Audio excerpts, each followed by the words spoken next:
Good afternoon. We've got, hopefully everyone was able to see the governor's press conference a little after 2 p.m. today. You know, a lot of what the press conference showed us, we watched it, of course, was just kind of a rehash of where we're at, where we've been the past couple of days, and some remarks made by a lot of people. The roadblocks are still in place on US 278 and US 21. Things are very smooth at the roadblocks. Hadn't had any problems. Matter of fact, there hadn't been any debates or any harsh words at the roadblocks, so they've been working very well. The traffic coming off of Hilton Head is a trickle, which we expected, but there are still people leaving, which is what we encourage. So that's still happening as we progress through the afternoon, and we actually did this press conference a little earlier than 5 or 6 this afternoon, and we were making sure for your safety that you would be able to come here and participate in this press conference and still have the opportunity to go back and do your jobs, and for some off of Hilton Head be able to get home before the winds really start causing a problem. The curfew that was established yesterday for the barrier islands went very well. We used last night as an educational moment. All law enforcement officers that are working our barrier islands knew that we had started the curfew at 7 p.m. We had a press conference last night at 6:30, so actually while we were here talking about it, we were starting it. It has to start sometime, so it started at 7 p.m. It went very well. The contacts that we made last night after the curfew was established were that of an educational opportunity for us and those that we came in contact with to say, hey, look, curfew's established. It ends tomorrow morning at 7 a.m., but it starts back again Sunday at 7 p.m. through Sunday night, Monday through Monday night, and hopefully will end at 7 a.m. Tuesday morning. Proud to say that, again, go back to the roadblocks, the ones that we have, and the curfew, and the contacts that we have with our citizens yesterday, last night, and today have been very, very positive and very good. Evacuation is still ongoing, and we will continue that throughout the storm. Of course, the 5 named barrier islands that are under the evacuation is Hilton Head Island, Fripp Island, Defusky Island, Harbor Island, and Hunting Island. We still stress, and this is one of the things that Colonel Baxley spoke on yesterday, we got into the low-lying coastal areas that are not under the evacuation order, but those that are living in these areas are encouraged to move to a shelter, move inland away from these areas. The shelters are open. They open today at 9 a.m. Neil's got some numbers on the shelters. And that's at the Bluffton High School and Battery Creek. He's got also, Colonel Baxley has the weather that was last given to us and the forecast and projections, and then we'll talk about those and then we'll open it up for any questions. Colonel Baxley, if you're ready. Yes, sir. Good afternoon. To reiterate, we're still under a tropical storm warning in Beaufort County. We are still under a storm surge warning. We are still under a flash flood warning, and we remain under a hurricane watch. Warnings mean that those conditions are probable within 36 hours. To give you a little bit of indication where we're at right now with the weather, over the last 5 hours at the Ladies Island Airport on Beaufort County, we have had a steady wind of approximately 20 miles per hour with gusts as high as 32, and that's in the last 5 hours, and that's a fairly good ramp up from early this morning, almost double what we were seeing at 8 o'clock this morning. So the conditions are proceeding as forecast. Right now, the 2 shelters that are open in Beaufort County at Battery Creek High School, we have 69 people taking shelter. At Bluffton High School, we have 56, and we still have 227 Beaufort County residents in shelter over at Jasper County High School in Ridgeland. We have the evacuations, as the sheriff said, are ongoing. At Fripp Island this morning, we still had 100 people that were remaining on Fripp Island. However, the Beaufort Jasper Water will turn off the water in another 20 minutes, and I suspect that that number will change dramatically here shortly. Daufuskie Island still has 95 people remaining on Daufuskie, and the last boat has departed. It left at noontime, and they chose to remain behind. Our roadblocks remain in place, the curfew, and the weather forecast has not changed. One interesting fact about the forecast that the National Weather Service Charleston pointed out this morning was that the storm surge predicted for Beaufort County is extremely similar to that predicted for Tampa. And that's very interesting. It's been a weather phenomenon for Charleston and been quite a challenge because it's outside of the direct path of the storm, yet the storm is over 300 miles wide, so they're having to factor in a lot of other weather elements to come up with this forecast, but they are very confident in this forecast. And what you see on the pictures, have the pictures already cycled? No. Okay. Well, what you'll see on the pictures in just a couple of minutes are the high tide pictures taken here in Beaufort County this afternoon. And again, we're not yet to the worst of it. The worst of it will be tomorrow, but these pictures will indicate that the forecast is running as expected. Can we run the pictures? Thank you.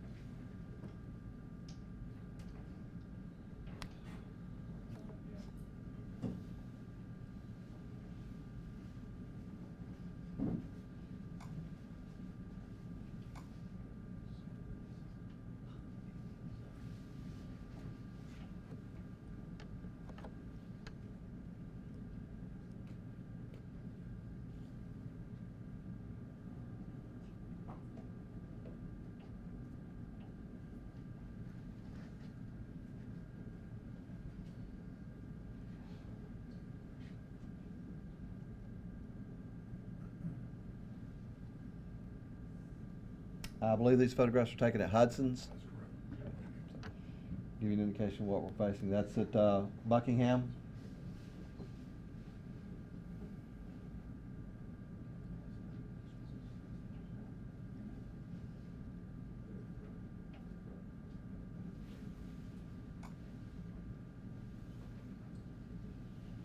These are on Fripp this afternoon.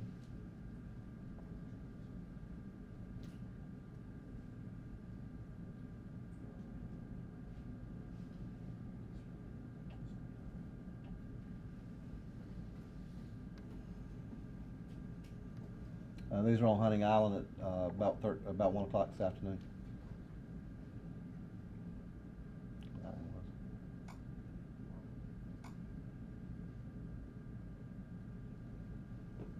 Harbor Island.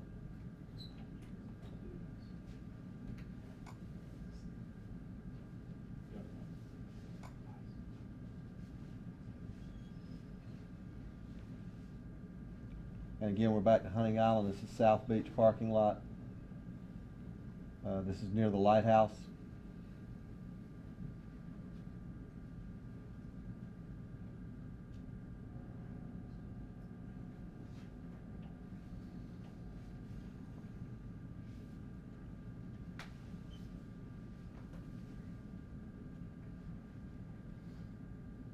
And this is all South Beach parking lot still. The dune line was pretty much erased during Matthew, and it has not yet been rebuilt, so there's nothing to stop this water from getting well up into the parking lots and damaging. Every bit of the repair work has been done already.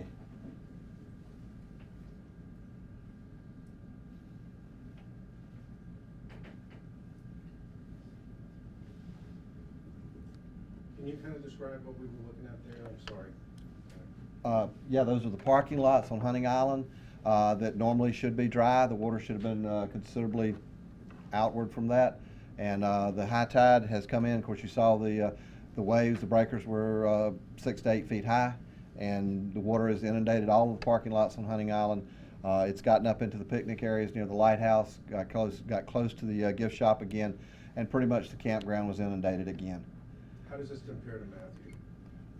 It's in the same direction. It's damaging everything that had started to been repaired. It's just re-damaging it again. It's not as deep as Matthew yet, but again, we're not in the worst of it yet. The worst of it's tomorrow. But this has been going on now through 3 tide cycles since yesterday's first high tide. So we're seeing a repeat. And like I say, we're already at the wind gusts at Ladies Island over 30 miles per hour, steady for the last 3 hours. So, that's pretty much is everything I have right now. I'm Questions? How many more high tides are we gonna see, the storm go through? At least 3, depending on the forward speed of the storm. And the worst are anticipated to be the high tides tomorrow afternoon, just shortly after noon. Is your biggest concern storm surge, or is it also tropical storm force winds? It's both, because the winds are obviously going to bring down trees and power lines. Our ground is saturated. It has been. We haven't dried out in months. We've had so much rain, so it's not going to take a lot of wind to start bringing down trees again. So that concerns us, trees falling on houses, falling across roads, that sort of thing. But the storm surge is what we're asking everybody to get out of the way of, because if you're on one of the barrier islands, we're seeing the inundation already in these cycles. There's a good potential for beachfront homes to be damaged, and any homes that are in low-lying areas, and that's why we encouraged yesterday afternoon, even if you're not in the mandatory evacuation area, but if you're in an area that you know is prone to flooding, you've seen it happen there before, it's going to be worse than what you've probably witnessed. So you want to think about getting out of those areas. An example I gave yesterday was Seaside Road, on the side of the road that faces Story River and Harbor River. Those are probably going to have water inundation tomorrow. You might want to move to some friends' houses for the duration tomorrow, or to shelter somewhere just to get away from where that water's at. In all the low-lying areas that we know, that we see regularly that flood, it's going to be worse. But I think as far as human life danger, probably the wind bringing down trees is going to be the number one danger there. And your curfew is just on the barrier islands? Yes, sir. Curfew is just on the barrier islands under the mandatory evacuation zones. Colonel, you mentioned in a previous press conference that folks evacuating should be expected to be gone 3 to 5 days. Does that estimate still hold, or is that changed? Well, from when I said that, it was accurate. Now we're looking at, you should be able to, this should all be gone Tuesday, and then we're dealing with cleanup. Doesn't mean we'll have electricity on Tuesday. Doesn't mean that trees that fall in block roads will be cleared, but everybody should be able to work their way back home on Tuesday. That's the way we're looking right now. So just to be clear, you think folks will be able to come back to their homes on Tuesday? We think so. We think so. And again, this depends on what the weather does to us. But that's the direction we're planning in. Wade, we hope so. We're gonna use that word and be cautious. Because we know what we dealt with during Hurricane Matthew. This storm is a little bit stronger than Hurricane Matthew. It's offering a little more of a challenge because of the surge. We know we're gonna have winds that are similar in certain areas of the county. So we're going to deal with more of a flooding issue. We still hadn't had the rain. The rain hasn't come in yet. It is coming our way. So rain on top of already saturated ground with a 4 to 6 foot surge, with winds and gusts that are going to be similar to Matthew, and the tree situation that we have in the county. We have some trees that have been inundated with water over the past couple of months, and the root systems are disturbed from Hurricane Matthew. Now, power lines don't blow down by themselves. You're not going to see too many power poles snap in a storm. What brings down power lines are trees. And that, it's kind of a domino effect. Tree breaks, pops power line, then we've got power lines in the road. So the recovery time for us right now is unknown. I mean, we can predict based on what we experienced during Hurricane Matthew. We saw what Matthew did. If it's anywhere near the same, then we expect tree damage. We expect tree damage and, of course, power lines down. The storm is going to dictate when folks are going to be able to come back, but it's our hope that we can bring them back as soon as possible. We know they want to come home. We want our citizens to come home, and as soon as we can get them home, they're coming home. But we don't know when that's going to be. And Sheriff, while we're on that, you and Colonel Baxley, readers have questions about why they're being blocked from returning to their homes at this point, especially when the storm's not here yet. Can you help us clear that up and provide that rationale? Yeah, it's a window of time, and that's what an evacuation is. You take your storm, the pace of your storm, you do your calculations, and how long does it take us to evacuate the county of Beaufort? Well, then, that's a scale. And it's been proven time after time that a certain hour window, and we kind of look in the 48 to 36 hour range, how long is it going to take us to ensure that we can get everyone out of Beaufort County before we start seeing tropical force winds? Well, we know that's going to be sometime, late today, probably 8, 9-ish, 10 o'clock tonight. And then that's going to make it dangerous for causeways, bridges, and all the other things. And it's going to make it dangerous to even be outside.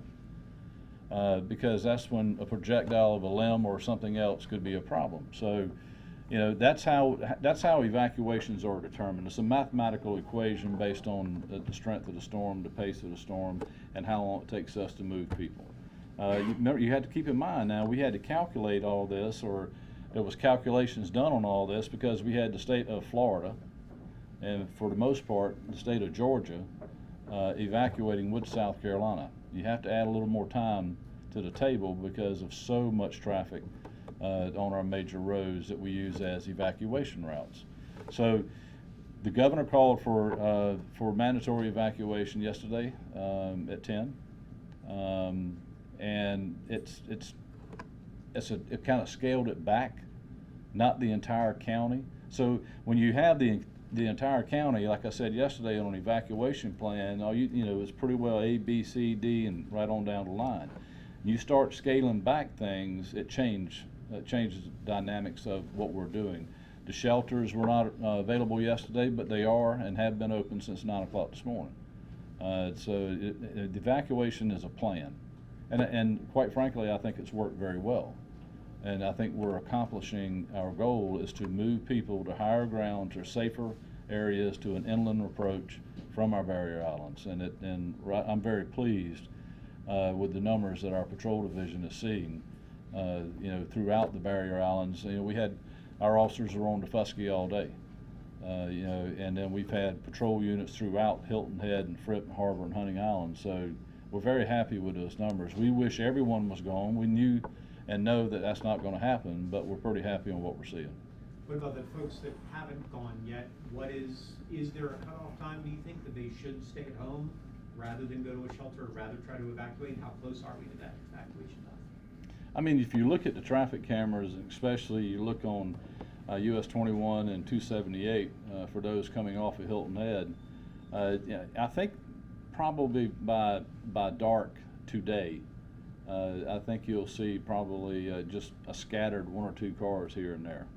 When winds start picking up a little bit and darkness sets in, not a lot of folks choose to travel, unless it's imperative, bless you. And it's winding down. But we've had, like I said, we've had good success on our barrier islands, and the citizens that we've had contact with throughout the past couple of days completely understand what they're seeing. They understand that this is frustrating. This is not something they want to do. I wish we didn't have to do this again in 11 months, but here we are again. But again, if you look, our citizens have been watching TV, the Weather Channel, and other reports throughout the news on Hurricane Harvey. Everyone gets it.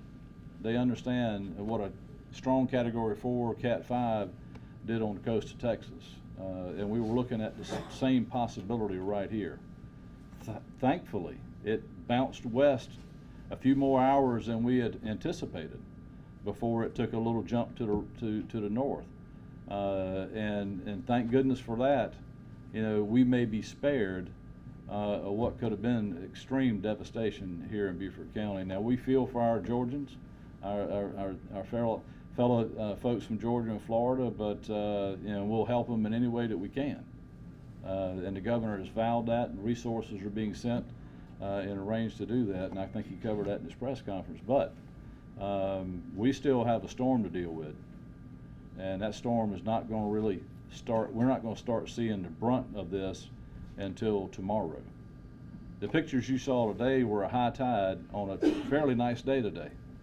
It's not going to be like that tomorrow.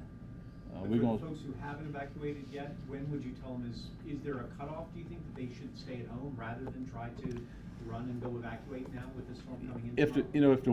If the winds get to a tropical force, that would be anywhere in the upper 30s, 40 miles an hour.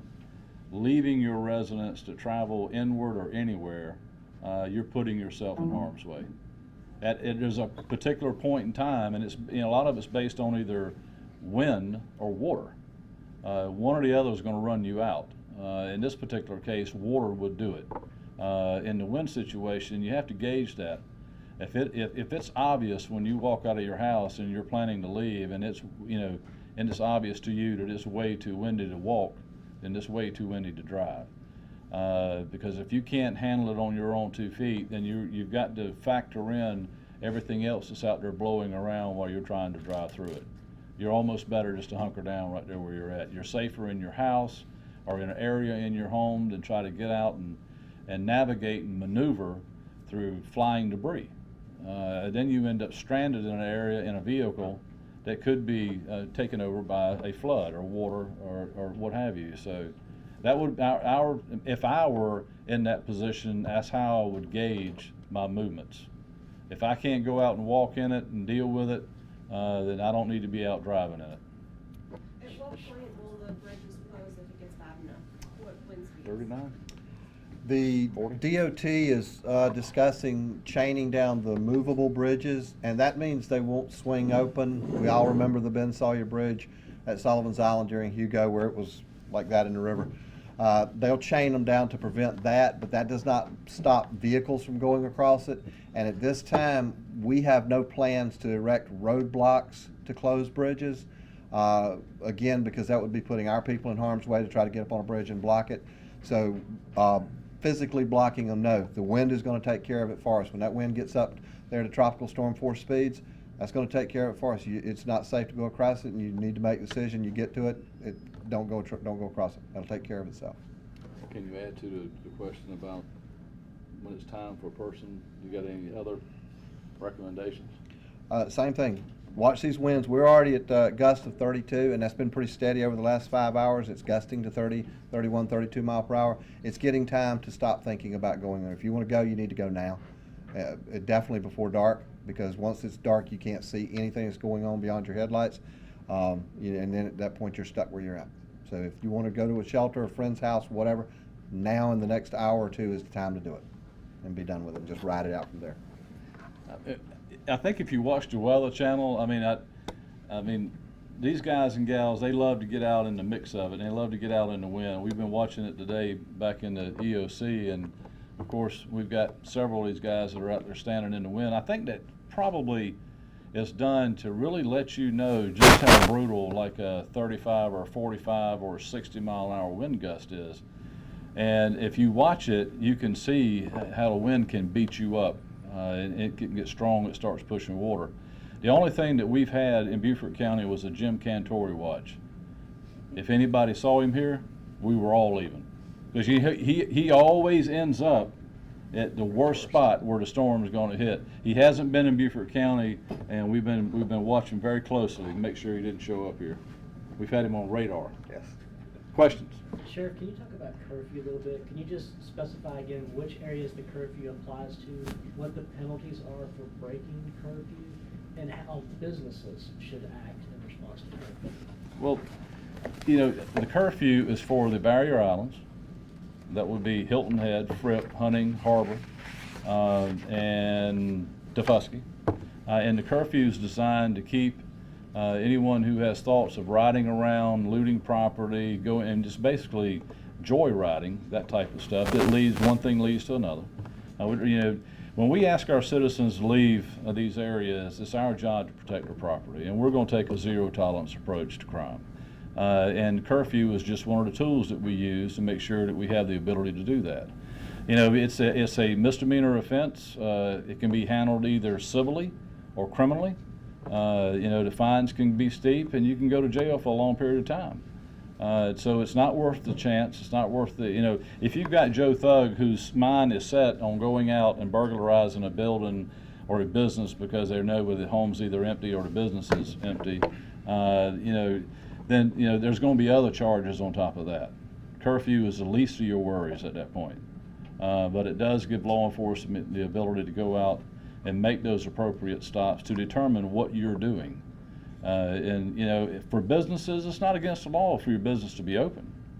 It's just how you get from point A to point B during curfew time. If you're in a restaurant and it's past 7 o'clock and you leave at 8 and you're going straight home, the chances of you going straight home, having contact with law enforcement are good if the law enforcement officer determines that you just left a particular restaurant and now you're trying to get home, you're gonna go your merry way. But if you're out joyriding for no reason, or in areas where you shouldn't be, then we're gonna take a more investigative approach to that, and there's gonna have to be answers to questions. And again, it worked well during Matthew. We had very few problems. We expect the same in this storm, but we're going to approach it with a zero tolerance against crime. Any chance the curfew will be expanded to other parts of the county? Right now, no, but if the storm throws us a curveball, and there are other areas of the county that have to be evacuated post-storm, which could happen because of flooding and other issues, then that is something we can definitely do. And it can be extended into areas that it's currently designed for. Questions? Neil, as the next 24 hours unfold, what time do you expect to be the worst? National Weather Service is telling us that the winds, the tropical storm force winds sustained will arrive sometime 11 o'clock tonight, midnight, 1 a.m. Sometime in there is when we should start seeing them, and the peak of it is going to be mid-morning to mid-afternoon tomorrow, and then they'll start to slow down. And that's fortunate. The last 3 or 4 storms we dealt with them at night.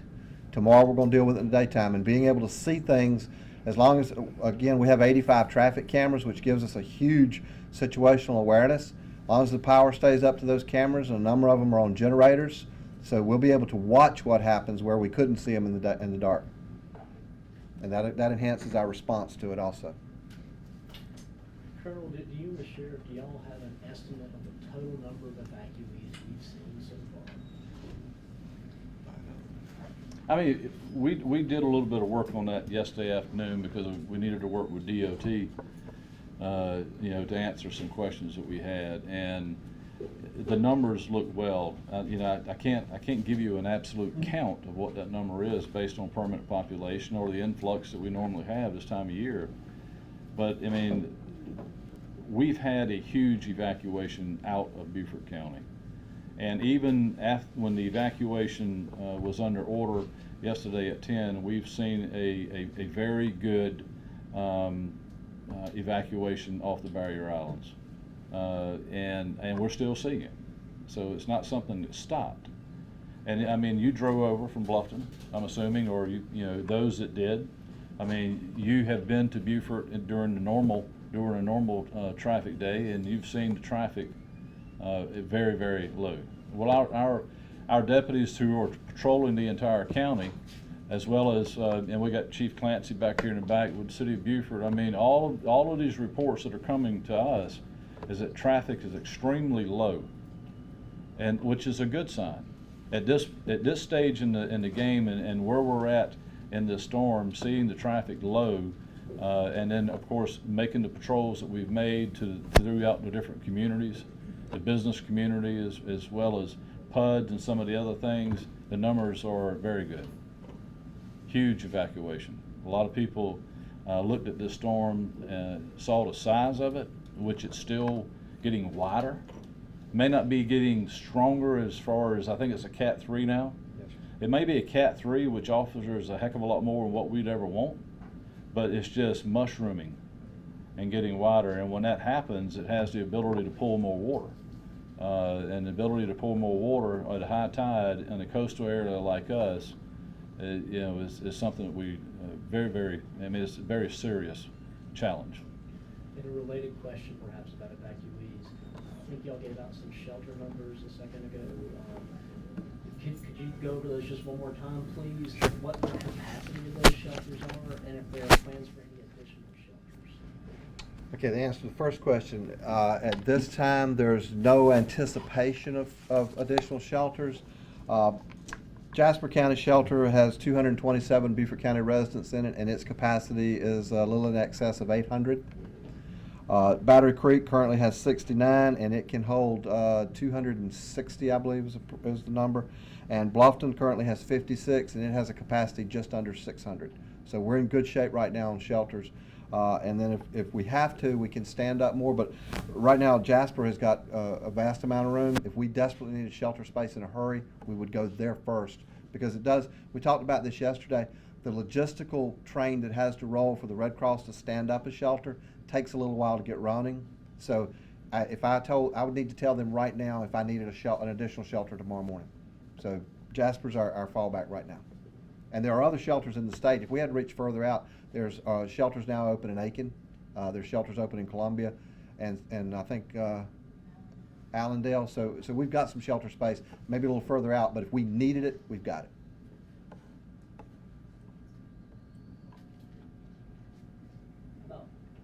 Sorry, one more question about shelters. How about pets and shelters? I know, That is a Red Cross determination, and that is an issue, a challenge that we've been facing. At this time, the shelters in Beaufort County are not pet friendly.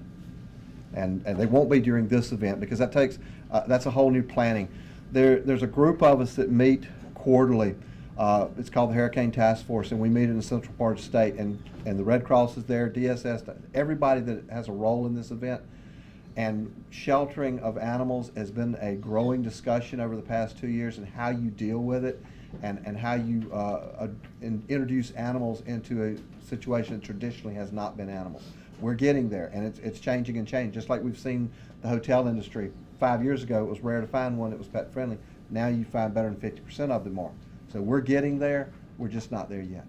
this go around, if I were to show up to a shelter with my dog or cat, what would happen? We would get you in touch with Animal Control and the folks out at Beaufort County Animal Control, and they have a plan for that, and they're addressing it. So, and they're working very aggressively to deal with any animal issues that are coming up in this event, and they have a very good plan for it. And Wade, let me also add that will be a part of the conversation we have after this event. Because I firmly believe that shelters should also include pets. It sends a wrong signal. Now granted, the Red Cross does a phenomenal job, and I'm not critiquing them on how they do their job. I think they do fantastic work. But when you ask someone to leave their child home, and that child might have 4 legs, cat or dog, and they can't take that child with them to a shelter, guess what they're going to do? They're going to stay home. So we have to look at that. I'm a pet owner, pet lover. If I can't take my buddy with me, I probably am not going to go. It's a serious thing.